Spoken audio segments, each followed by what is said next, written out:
जनता का ध्यान भटकाने के लिए बीजेपी इश्यूज रेज करती है। INC leader Salman Nizami.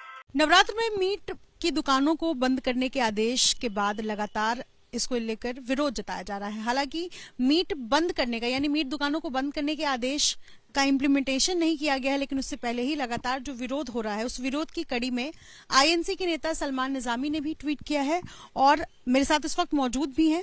हम दोनों साउथ दिल्ली में और यहीं के मेयर ने इसे बंद करने को लेकर के रिक्वेस्ट किया है। लेकिन सवाल यह है कि आपका जो वो ट्वीट है जिसमें आपने कहा कि नवरात्र में मीट बैन अगर किए गए हैं तो लिकर शॉप रमजान के महीने में क्यों ना बैन किए जाए। रमजान का महीना भी और आपने रोजा भी रखा है। सवाल यह है कि आपका वो ट्वीट बतौर कांग्रेस लीडर था या एक मुस्लिम होने के नाते? देखिए, वो ट्वीट मेरा देश का नागरिक होने के नाते था, क्योंकि हम देश के संविधान को मानने वाले लोग हैं और हम एक लोकतांत्रिक देश में रहते हैं। भाजपा के नेताओं के ये बयान जो है, परेशानी तो हर एक को है इससे, क्योंकि जो कारोबार करने वाले लोग हैं, जो मीट का कारोबार करते हैं, असर उन पे पड़ेगा। और मैंने यही लिखा कि अगर आप नवरात्रा में मीट पे बैन लगाना चाहते हैं तो आप रमजान में जो है वो शराब पे भी बैन लगाएं। मुसलमानों के लिए पॉर्क खाना जो है हराम है, तो पॉर्क पे भी बैन लगाएं।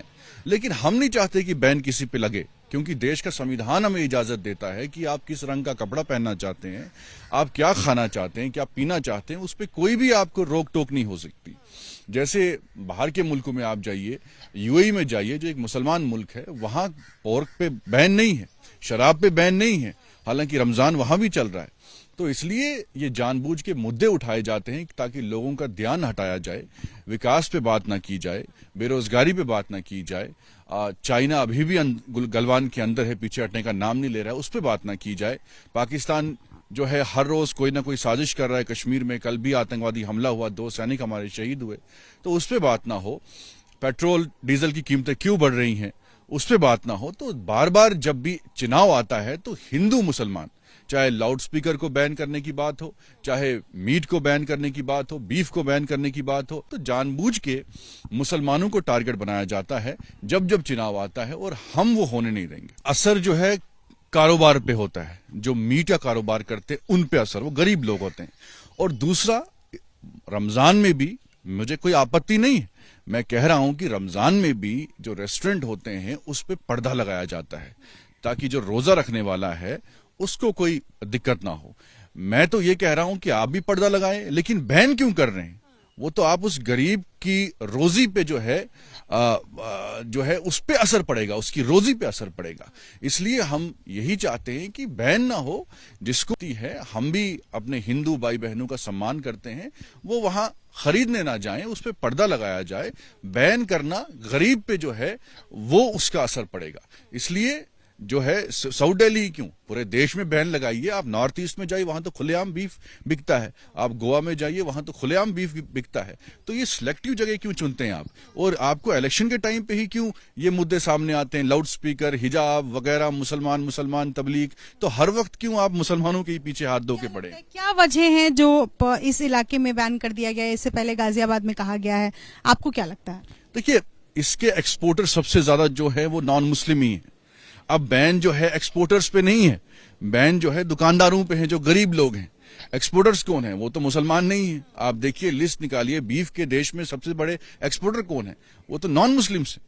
तो आप बैन लगाइए ना। क्या हिंदू सिर्फ गाजियाबाद में रहते हैं? क्या हिंदू सिर्फ साउथ दिल्ली में रहते हैं? बैन लगानी है, पूरे देश में बैन लगाइए, क्योंकि इनको मालूम है कि हम जानबूझ के 1-2 जगह पे ये जो है बैन लगाएंगे ताकि एक चुनावी मुद्दा हमें मिले और लोगों का ध्यान हटे, लोग हमें सवाल ना करें जो मेन मुद्दे हैं। और लोगों का ध्यान हटाने के लिए जानबूझ के इन मुद्दों को सामने लाया जाता है ताकि देश की जनता जो है भाजपा को सवाल ना करे कि आपने बाकी मुद्दे जो हैं, चाहे तेल की कीमतें हो, रोजगार की, बेरोजगारी की, उस पर सवाल ना हो। तो तभी जानबूझ के ये मुद्दे सामने लाते हैं। आपको लगता है कि नवरात्र के महीने में बकरा बैन है लेकिन बलि का बकरा मुस्लिम बन रहा है? बिल्कुल बन रहा है। मैं तो कह रहा हूं ना कि बलि का बकरा पहले दिन से, जब से भाजपा आई है, देश का मुसलमान तो बलि का बकरा बन रहा है। हद तो तब होगी जब कोविड में मुसलमानों पे आरोप लगते हैं कि कोविड फैलाने वाले भी मुसलमान हैं, हालांकि कोर्ट ने उनको क्लीन चिट दे दी तबलीगी जमात को। तो जब जब चुनाव आता है, अब मुझे बताइए, लाउड स्पीकर का मामला आया तो आज ही क्यों आया, पहले क्यों नहीं हुआ? तो ये जानबूझ के जब जब चुनाव आता है भाजपा इन मुद्दों को सामने लाती है ताकि हिंदू मुसलमान चलता रहे देश में, रोजगार पे बात ना हो, पाकिस्तान पे बात ना हो, चाइना पे बात ना हो, सिर्फ हिंदू मुसलमान। ये देश के लिए खतरा है। जब तक हम हिंदू मुसलमान करते रहेंगे हम अपने देश को कमजोर कर रहे हैं और दुश्मनी मुल्कों को ताकत दे रहे हैं, चाहे उसमें पाकिस्तान आए और चाइना आए। देश का मुसलमान यहां से जाने वाला नहीं है। उसने पहले ही फैसला लिया था 1947 में कि हम यहां रहेंगे। सीए भी आपने लाया, उस पर भी आपने बोला हम मुसलमानों को, कितने मुसलमान 2.5 सालों में गए वापस? कोई नहीं गए। तो ये चुनावी मुद्दे हैं, ये जानबूझ के जो है सामने लाए जाते हैं ताकि लोगों का ध्यान भटकाया जाए। बहुत शुक्रिया बातचीत करने के लिए। तो मुद्दा चुनावी है, सलमान निजामी ऐसा कह रहे हैं, और इसके साथ साथ जो बड़ी बात उन्होंने कही है कि बलि का बकरा मुसलमान बन रहा है और चुनाव के मद्देनजर ये सारी चीजें हो रही हैं, लेकिन कॉन्स्टिट्यूशनल राइट्स की